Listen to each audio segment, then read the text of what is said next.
আসসালামু আলাইকুম ভিউয়ার্স। বাংলাদেশের সর্বশেষ আপডেট সংবাদে আপনাদের স্বাগত। জানিয়ে দিব হাতে থাকা সর্বশেষ আপডেট বাংলা সংবাদ। প্রথমেই সংবাদ শিরোনাম। জাতিসংঘের মহাসচিবের সঙ্গে ডক্টর ইউনূসের সাক্ষাৎ। এরপর জানিয়ে দিব জামাতে ইসলামী জনগণ ও দেশের স্বার্থে সংস্কারে প্রত্যাশী বলেছেন গোলাম পরোয়ার। এদিকে পরবর্তী ২০ বছর দেশের রাজনীতিতে তরুণদের প্রভাব অব্যাহত থাকবে। এদিকে পিলখানা হত্যাকাণ্ড আরও ১৮৭ জওয়ানের জামিননামা দাখিল, যাচ্ছে কারাগারে। আরও জানিয়ে দিব বিমানে বোমা আতঙ্ক মিথ্যা, জড়িতদের বিরুদ্ধে ব্যবস্থা। সর্বশেষ জানিয়ে দিব শিক্ষা সংস্কারে কমিশন করার চিন্তা আপাতত সরকারের নেই বলেছেন শিক্ষা উপদেষ্টা। এতক্ষণ শুনছিলেন সংবাদ শিরোনাম, এবারে বিস্তারিত। তবে অনুরোধ থাকবে ভিডিওটিতে একটি লাইক করবেন এবং কমেন্ট করে জানিয়ে দিবেন কোন জেলা থেকে আপনি আমাদের এই ভিডিওটি দেখছেন। জাতিসংঘ মহাসচিবের সঙ্গে ডক্টর ইউনূসের সাক্ষাৎ। সুইজারল্যান্ডের দাভোসে ওয়ার্ল্ড ইকোনমিক ফোরামের সম্মেলনের ফাঁকে জাতিসংঘের মহাসচিব অ্যান্তনিও গুতেরেসের সঙ্গে সাক্ষাৎ করেছেন প্রধান উপদেষ্টা অধ্যাপক ডক্টর মোহাম্মদ ইউনূস। বুধবার ২২ জানুয়ারি প্রধান উপদেষ্টার ফেসবুক পেজ থেকে এ তথ্য জানানো হয়েছে।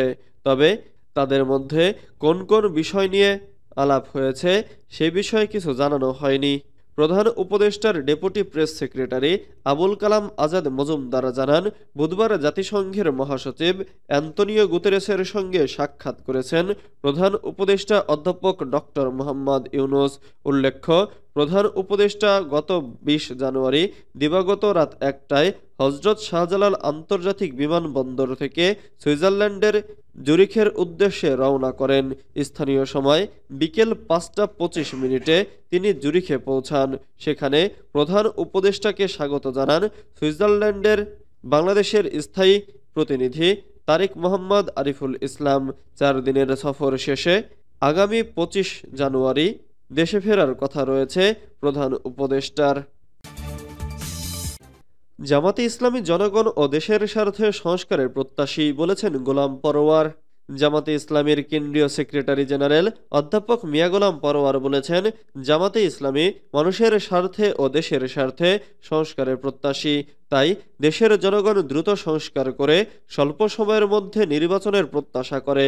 বুধবার ২২ জানুয়ারি সকালে দারুল আমান ট্রাস্ট ময়দানে পাবনা জেলা জামাতের বার্ষিক রুকন সম্মেলনে প্রধান অতিথির বক্তব্যে এসব কথা বলেন তিনি। মিয়া গোলাম পরোয়ার বলেন, আমরা নির্বাচনী ব্যবস্থা সংস্কার চাই। এজন্য জামাতে ইসলামীর একটি প্রতিনিধি দল নির্বাচন কমিশন সংস্কারের প্রস্তাব দিয়েছে। আমরা সংখ্যানুপাতিক হারে নির্বাচনের প্রস্তাব দিয়েছি। এ বিষয়ে ব্যাপক আলোচনা পর্যালোচনা থেকে সিদ্ধান্ত গ্রহণ করা যেতে পারে। তিনি আরও বলেন, মানবতার কল্যাণে দেশে ইসলামী সমাজ ব্যবস্থা প্রতিষ্ঠিত হলে সমাজ থেকে অর্থনৈতিক, রাজনৈতিক, সামাজিক বিশৃঙ্খলা দূর হবে, সাংস্কৃতিক আগ্রাসন রোধ করা হবে।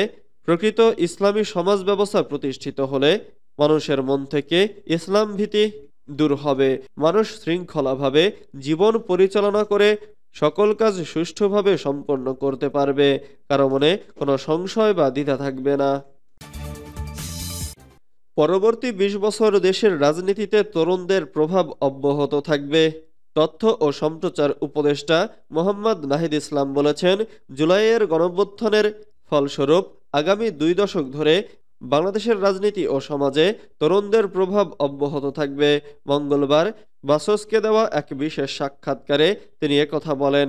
উপদেষ্টা নাহিদ বলেন, ব্যাপক গণঅভ্যুত্থানের মধ্য দিয়ে আবির্ভূত তরুণ প্রজন্ম তাদের চিন্তা ভাবনা, ধারণা ও কর্মকাণ্ডের মাধ্যমে কমপক্ষে আগামী ২ দশক ধরে রাষ্ট্র, রাজনীতি ও সমাজকে ব্যাপকভাবে প্রভাবিত করবে।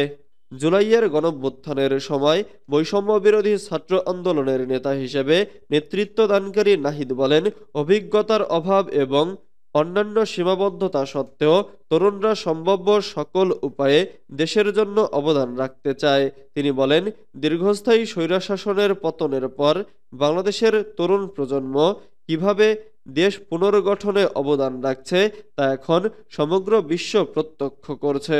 ডাক, টেলিযোগাযোগ এবং আইসিটি মন্ত্রণালয়ের উপদেষ্টা হিসেবেও দায়িত্ব পালনকারী নাহিদ বলেন, তারা দায়িত্ব গ্রহণ করতে ও ভবিষ্যতের জন্য নিজেদের প্রস্তুত করতে প্রস্তুত। পিলখানা হত্যাকাণ্ড, আরও ১৮৭ জওয়ানের জামিননামা দাখিল যাচ্ছে কারাগারে। পিলখানা হত্যাকাণ্ডের ঘটনায় কারাগারে আটক ১৭৮ বিডিআর জওয়ানের জামিননামা আদালতে দাখিল করা হয়েছে। বুধবার ২২ জানুয়ারি বিকেলে ঢাকার বিশেষ ট্রাইব্যুনাল ২ এর বিচারক মোহাম্মদ ইব্রাহিম মিয়ার আদালতে এসব আসামিদের জামিননামা দাখিল করা হয়। এ জামিননামা কারাগারে পাঠানো হচ্ছে, বিষয়টি নিশ্চিত করে ঢাকার বিশেষ ট্রাইব্যুনাল ২ এর পেশকার শাহাদাত হোসেন বলেন, আজ আদালতে ১৭৮ আসামির জামিননামা দাখিল করা হয়েছে। আজই জামিননামা কারাগারে পাঠানো হচ্ছে। কারা কর্তৃপক্ষ যাচাই বাছাই করে আসামিদের মুক্তির ব্যবস্থা করবেন। এর মধ্য দিয়ে ১৬ বছর পর কারামুক্ত হতে যাচ্ছেন আসামিরা। এর আগে গতকাল সোমবার জামিনপ্রাপ্ত ১৭৮ আসামির তালিকা প্রকাশ করা হয়।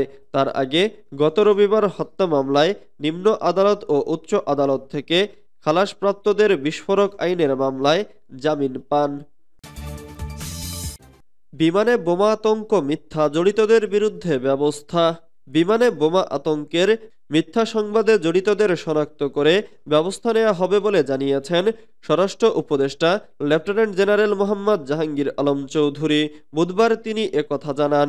এর আগে হজরত শাহজালাল আন্তর্জাতিক বিমানবন্দরের নির্বাহী পরিচালক গ্রুপ ক্যাপ্টেন কামরুল ইসলাম গণমাধ্যমকে জানিয়েছেন, বোমা আতঙ্কে বিমানবন্দরে অবতরণ করা বাংলাদেশ বিমানের ফ্লাইটটিতে বোমা সাদৃশ্য কোনো ধরনের বস্তু পাওয়া যায়নি। বিমানবন্দরের এই কর্মকর্তা জানান, অবতরণের পর পুরো বিমানে তল্লাশি করেও কোনো ধরনের বোমা সাদৃশ্য বস্তু পাওয়া যায়নি। যাত্রীদের সব ব্যাগেজও পরীক্ষা করা হয়েছে, কোথাও কোনো ধরনের বিস্ফোরক দ্রব্য পাওয়া যায়নি। এর আগে বুধবার সকালে ইতালির রোম থেকে ঢাকায় আসা বিমান বাংলাদেশ এয়ারলাইন্সের একটি ফ্লাইটে বোমা রয়েছে এমন আতঙ্কে হজরত শাহজালাল আন্তর্জাতিক বিমানবন্দরে সতর্কতা জারি করা হয়। বিমান বাংলাদেশের BG356 নম্বর ফ্লাইটটিতে বোমা আতঙ্কে এই সতর্কতা জারি করা হয়।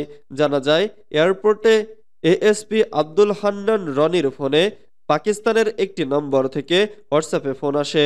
সেখানে বলা হয়, বিমানের ওই ফ্লাইটটিতে ৩৪ কেজি বিস্ফোরক রয়েছে। এর ভিত্তিতে রোম থেকে আসা ফ্লাইটটি অবতরণের সময় বাড়তি সতর্কতা নেওয়া হয়। শিক্ষা সংস্কারে কমিশন করার চিন্তা আপাতত সরকারের নেই বলেছেন শিক্ষা উপদেষ্টা ডক্টর মোহাম্মদ ইউনূসের নেতৃত্বাধীন অন্তর্বর্তী সরকার নানা ক্ষেত্রে সংস্কারের অনেকগুলো কমিশন গঠন করলেও শিক্ষায় তেমন কোনো পদক্ষেপ দেখা যায়নি। এ নিয়ে বিভিন্ন সময় প্রশ্ন তুলেছেন শিক্ষক সমাজ ও রাজনৈতিক দলের শীর্ষ নেতারা।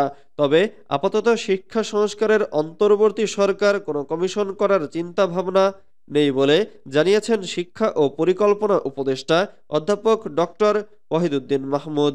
বুধবার ২২ জানুয়ারি দুপুরে পরিকল্পনা কমিশনে শিক্ষাবিটের সাংবাদিকদের সংগঠন এডুকেশন রিপোর্টার্স অ্যাসোসিয়েশন বাংলাদেশ এর নেতাদের সঙ্গে এক মতবিনিময় সভায় তিনি একথা জানান।